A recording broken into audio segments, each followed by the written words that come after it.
In the hush, before any hush could be named, when there were neither throats to whisper, nor ears to catch a whisper's echo, only being unfurled itself as a dazzling, measureless possibility. There was no before, no after, only the eternal now. A point so radiant it held the memory of every time that would ever exist. From this brilliant silence the unfolding began, the ink of destiny. The first stir was a shimmer in the vastness, a single, gleaming pen fashioned from pure light.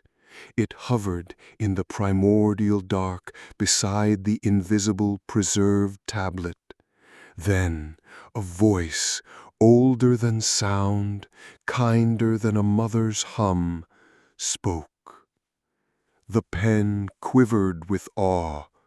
"What shall I write, my lord?" "Write all that will be, every quark and quasar, every sigh, every star, every heartbeat, every sorrow, and the balm that will follow it. Streamed letters poured out in rivers too bright for angels' eyes. Destiny inked itself upon the tablet, engraving the fate of dust motes and galaxies alike.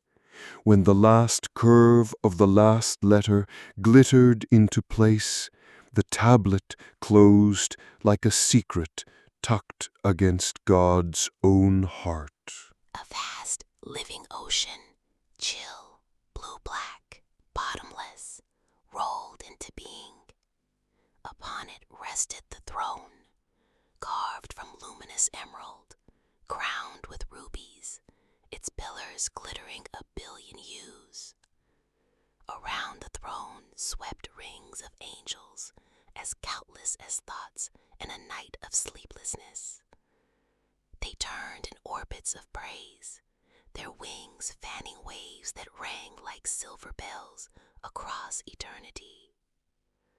Above them all rose the name Al-Rahman, the compassionate, suspended like a sun that warmed but did not burn. Mercy, older than justice, draped creation in a promise. No atom will fall outside my tenderness. From mercy's warmth, a single command burst forth. Kun, be. A pulse raced through the deep, and water leapt to vapor, vapor to radiant smoke. The smoke stretched, folded, and expanded, birthing nebulae dyed rose and indigo. With each heave, new dimensions spiraled out, length, breadth, depth, and the tightly spun braid of time. In that mist, the archangel Jibril unfurled a banner woven from lightning. By its crackling edge, he measured 7 concentric vaults. Qaidum, shimmering gold, alive with the hum of praise. Makun, aquamarine, where clouds of sapphire dust drift like soft rain. Zahira, emerald arcs coursed by languid rivers of light. Munira, ruby red with storms of rubescent glass. At every vault, angels took stations, each cohort tuned to a frequency of praise unique to its sky. Their voices twined upward, braiding a ladder of sound that led the wayfarers longing home. From her mantle, fountains erupted, pouring seas, sapphire and turquoise.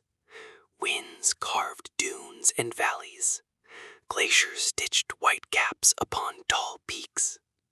Yet everything waited, expectant, for the heart of the story, the arrival of the steward. Yet paradise, brimming with fruit the color of dawn, awaited the clay and light wanderer. There, hawks sang lullabies, and trees bent their necks to greet him. A companion, Haha, was woven from the gentlest curve of Adam's side, so that intimacy would be nestled in his very form.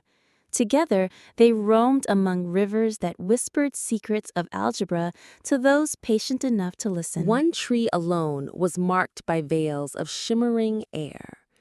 Its fruit glowed with an allure akin to nostalgia for worlds not yet visited. Do not approach, they were warned, lest injustice tuck your own souls. But stories, like seeds, require breaking before new shoots can stretch toward light. And so the ancient drama unfolded. A forbidden taste, a sudden nakedness, a race down silver corridors of regret. Yet even in exile, mercy traveled with them, draped invisibly across their shoulders like a warming shawl.